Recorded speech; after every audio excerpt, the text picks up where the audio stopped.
is exciting. Okay guys, welcome everybody who's watching at home. We are learning today how to make a shortcut pastry. Shortcut pastry is one of the basics that you can cook at home. I used to make quiche Lorraine, when I had no money, because all you need to have is flour, eggs and butter. If you've got that in your house, you can make yourself a quiche. It's incredibly healthy, it's delicious. It's a great way to survive on a really low budget, which we've all had to do from time to time. So the ingredients in our shortcut pastry: flour and butter. That's it. That's all there is to it. It is the most basic thing that you can make. Now I can get used to, you're all going to make a little bit for me a little bit later on. So I've got some students watching along at the moment, guys, as well. Say hi to people watching at home. Now, let me just grab my cup. You can measure these out. I should have a bigger cup here somewhere. I never actually usually measure for people watching at home. I'm that cook that just does everything by the way that it looks. Yep. Because you can get really precise, but you know what, every element is actually usually a little bit different.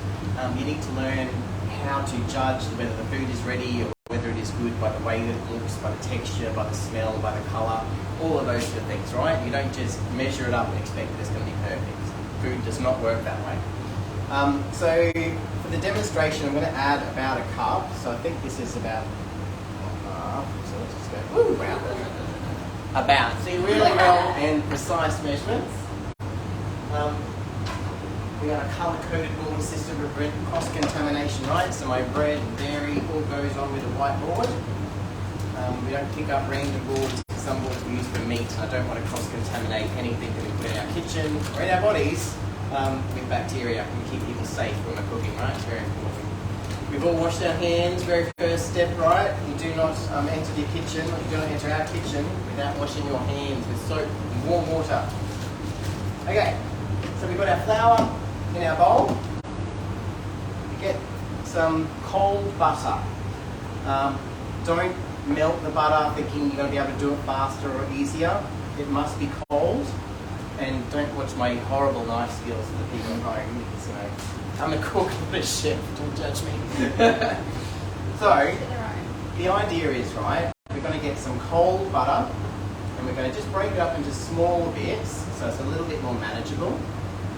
And then what we're going to do is we're going to work that butter into the flour. Right?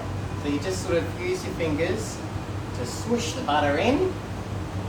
We're going to need a fair bit, right? So for a cup of flour, I'm guessing you're probably going to need maybe 100 grams of butter, thereabouts. A fair bit of butter, right? So you're just smooshing it in. Can someone who is comfortable and confident with a knife? The mum that's cooking at home with the kids, that's right. You've done this before.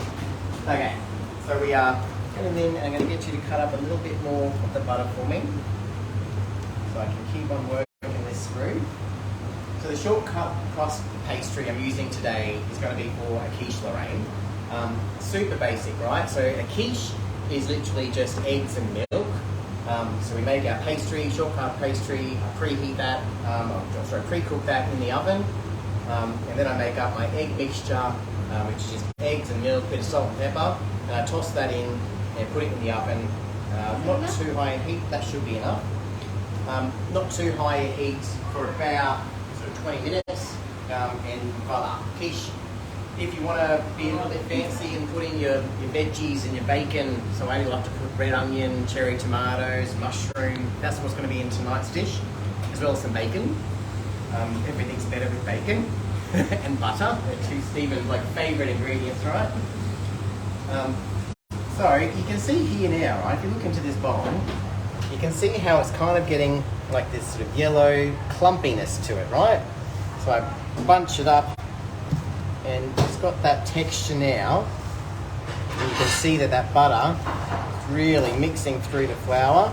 You might even be able to add a little bit more flour, I think, with this butter, because I don't want to add the water until I've got all that butter mixed through with the flour, okay? You like to sprinkle with flour?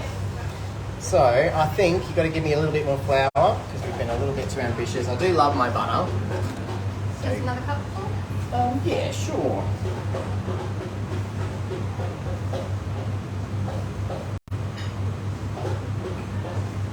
Yeah, that's good. Stephen's really precise measurements in the kitchen.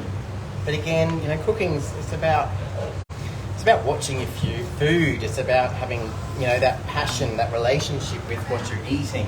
I think that's how you get better tasting food, or you'll be a better chef. You can know the measurements and you can know precisely what goes in a dish, but if you are not paying attention, if you don't know how to put the love into what you're making, or the passion of food into what you're making, it's not going to be as good. It's just how it works. Some of the best chefs that I've ever worked with are the ones that cook from the heart. You know, I love the family cooking because it's real. You can taste the love. So look at this. This is great texture. See how it's sort of like crumbly? It's now just gone that sort of well, it's all yellow because obviously the butter's mixed through it. It's now got this crumbly texture. I'm actually going to go a little bit more flour because I still do have a few big chunks of butter that aren't mixing through. So just get you to flour. Look out, Helen, you're live. Look out, Helen's returned. A little bit more flour just to get that butter through. Here we go. Still a few bits there. A tiny bit more because we're about to add the water. And this will be how we get our dough for our pastry. Thank you. So again, I'm not, you know, I'm more concerned about the consistency, not the measurement. Crumbly. Look at it. Beautiful. There we go. I think we've worked through all of our butter now. Again, obviously you want to make sure you've washed your hands thoroughly. This is a clean hands job, right? We are going to be cooking, but when you're making pastries in particular, it's very hands-on, right? When we're working with dough, it requires a hands-on approach. Okay, so I'm pretty happy with that now. Look at that lovely crumbly texture. Oh, there's a little bit of butter there I can see. You do want to try and make sure all your butter is mixed through and you don't leave any chunks in, otherwise you'll get inconsistencies when it cooks and it'll break apart. But we're looking pretty good. I think anything else will come out when we get to the rolling pin stage. Okay, so there is the basis of my short crust pastry. Woo. Look at that, crumbly flour, right? So the next magical ingredient, water. So you can just grab a little bit of water and throw it in there, and then as you mix it up, it's going to start to form a dough. Can someone please grab that cup for me, and then just put a bit of water in there. Yep. And I'll get you to add that. You can see now with that little bit of water, all of a sudden, my crumbly pastry is starting to resemble a dough. So just a little bit, right? Just a tiny amount, that's enough. We don't want to go too hard because then it'll get too wet and too sticky. We are going to use a little bit more flour on the board to actually roll it out into a pastry. So, look at that instant dough. And you know it's ready when it clumps together and you no longer have these little bits. Pastry. And because it's got butter in it, you know it's going to be good. I need a little bit more water, so you're still a little bit crumbly there. You can, that's enough.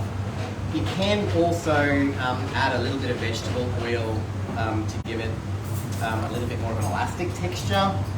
Obviously, you know, you still already added butter, but sometimes I've seen people add vegetable oil to it. I don't know, I never have, to be honest. I just think butter, flour and water. Sometimes my pastry's a bit flaky and crumbly at the edges, but that's fine. That's good. Here we go, look at that. Rolling into a ball. That, my friends, ta-da, is our dough for a short crust pastry. So the next step is going to be super simple. Onto my clean bench. We have cleaned our bench.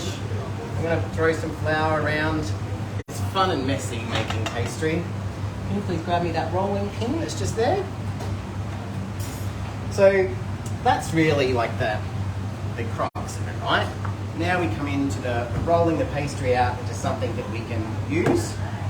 I like to actually break it down into small manageable pieces when I'm rolling. So I'm actually making little individual quiches today. So realistically, I probably only need about that much pastry, maybe a little bit more, for 1/3. So don't make too much work for yourself, right?